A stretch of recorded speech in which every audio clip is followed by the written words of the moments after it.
Hello. One of the most controversial books, and that is my humble opinion, in recent time in Nigerian history, is Babangida's recently published and publicly presented A Journey in Service.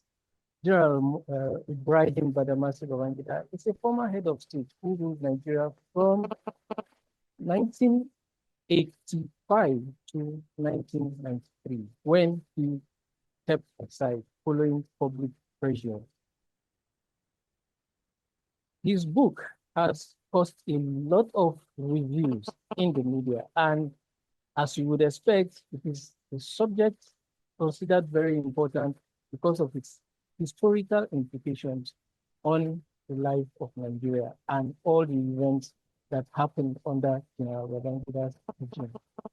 And as you know, in our weekly diary on life and politics, we don't miss out on important national issues. And that is why we have brought you a review as you titled Babangida's Long Journey to Sorry, which is another review of the book. You're welcome to conversation with Azu. You're welcome to the conversation, Azu. Thanks for having me, Gina. It's my pleasure. All right, so let's start from the event itself. The book had the creme de la creme of Nigerian society, former heads of state, and even the incumbent president and commander-in-chief, former vice presidents, and members of the organized private sector, and as was obvious in the princely 17 billion naira realized from the launch of Babangida's presidential life. Would you say that this obviously well applauded entry of the book reflects the reality of the ordinary Nigerian when you consider the historical impacts General Babangida has left on Nigeria? Well, thanks for that question, Julius. I'm not sure Babangida wrote or presented the book for the benefit of the ordinary Nigerians. So I do not honestly see the value to the ordinary Nigerians from either the public presentation of the book or from the 17 billion that was made from it. It was a book written by Babangida and presented by him to, if you like, burnish his reputation or whatever is left of his reputation, especially after the disastrous annulment of the election in 1993. So as to whether the general public had any, or the general public in the sense of ordinary Nigerians had any direct benefit, I do not see what direct benefit, other than something that was done to gratify the presenter himself. And yes, so that's my view of it. I don't see how will the 17 billion, how will it benefit you? All right. In your opening paragraph, you described the book as a tortoise journey to penitent. Can one be penitent without actually saying sorry? No, in my view, no. I mean, you cannot be repentant without saying you are sorry for what you did. As I said, I think it was just a clever, half clever way by the former military president to gratify or absolve his conscience of obviously the burden of guilt that he has borne for the last 32 years for an act that he took responsibility for but failed to apologize to Nigerians and say that he's sorry for. I do not think it's possible to be penitent without saying you are sorry for the act if you are genuinely penitent of it. There's a lot more in this book of about 13 chapters, but the public discourse, as we speak, is concentrated on June 12. Why do you think this is so? Well, it's a 12-chapter book, over 111,000 words and 440 pages, I believe. I took my time to read it, but yes, you are correct. The main focus and attention of the book was on the chapter 6, I believe it was this chapter 6 now. I think it was chapter 6 where he wrote about June 12th and the June 12th saga. I think that's really the main chapter of that's the main chapter of the book. And that's where much of the controversy has centered on. Deservedly so, because if you read that chapter very closely, as I believe, you will find from that chapter, if you read it very carefully, sorry, there was an interference. I had an incoming call. I had to just to stop it. So if you read that particular chapter where he dwelt on the June 12th saga, you would find that it's basically a chapter where he indicted all those involved in the, every person apart from himself. He gave himself enough room,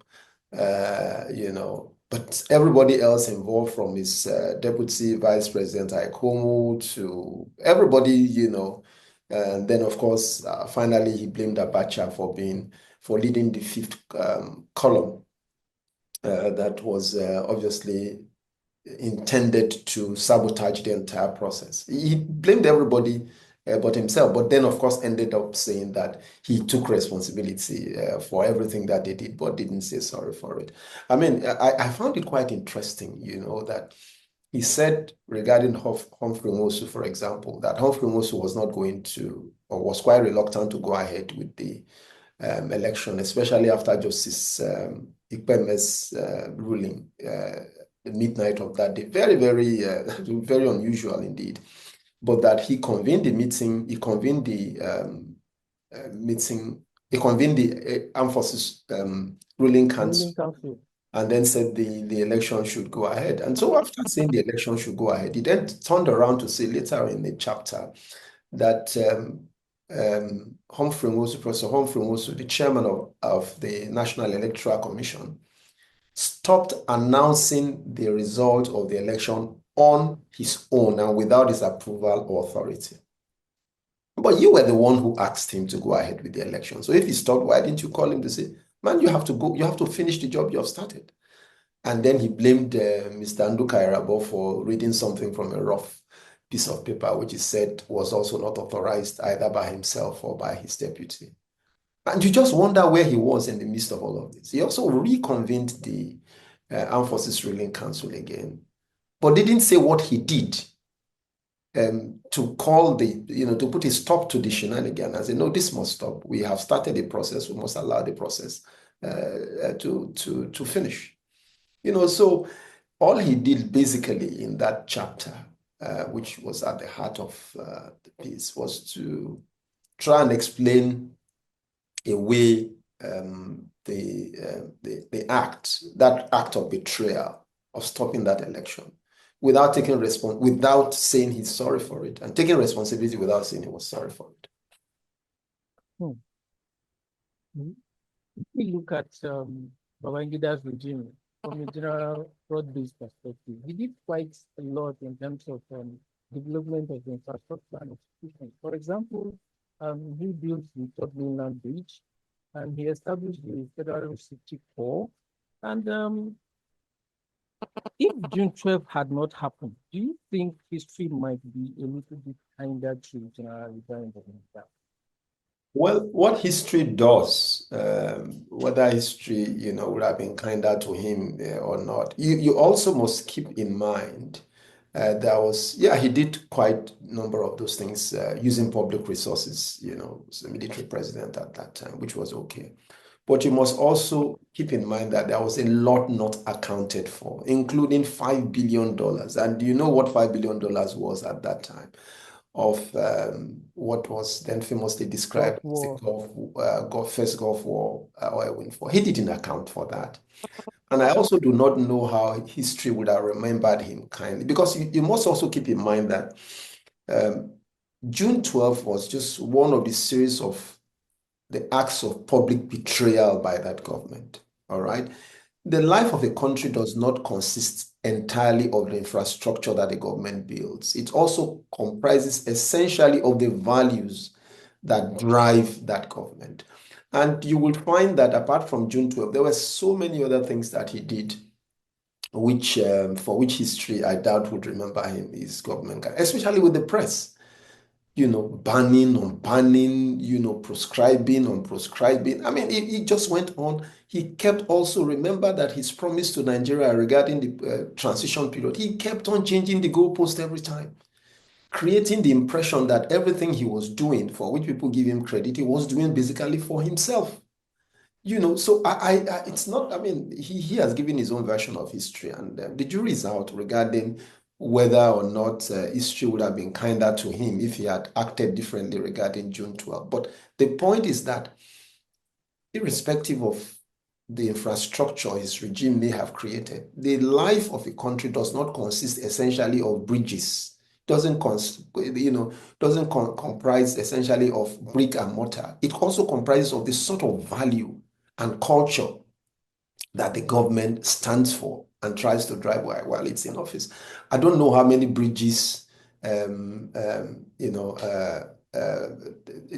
Nyerere, for example, built while he was president of Tanzania. I don't know how many bridges or flyovers or skyscrapers he built, but we remember him because of the quality of the government of the governance, and I think that's the character of that particular government is what would forever condemn it, as far as I'm concerned. There are those who think that rather than trying to revise history, Babangida should have kept quiet. Do you agree with this point? No, he would never have kept. Babangida would not keep quiet. You see, that act of betrayal was like a fire consuming his soul. It was just impossible for him to keep quiet. But he just sort of waited for most of the actors around that time who may have been in position to respond to him directly. He waited for them to pass away, and then he just, I don't think it would have been in his character to keep quiet. He really wanted to have his say, but obviously he's not going to have the last say. And then finally, there's a lot of commentary from people who haven't read Babangida's book. Do you think this is fair? No, it is not. I mean, and I also, Dr. Ruben Abati alluded to it. I mean, you do not read, you do not begin to make comment. It doesn't only have to be a book. You don't start commenting on something that you have not taken time to find out a bit more about. I think I think that the fair thing to do would be for you to acquaint yourself or get familiar with the book or with the situation, and then you are in a much better position, I believe, to offer comments after that. All right. And for you who are watching this show, let me just give you a little excerpt of the little bit of what Azu has put down on paper that you can find and read.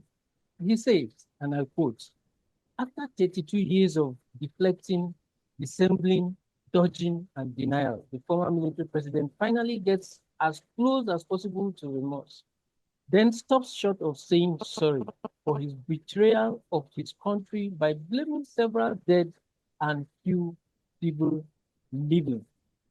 For more of this, read, go to AzuSharePoint, yes, go to AzuSharePoint.com, and you can find the entire content of this very interesting discourse. Thank you for coming on the show, Azu. It's been my pleasure being here, Junior. Thank you very much. Thank you. Bye for now. Bye.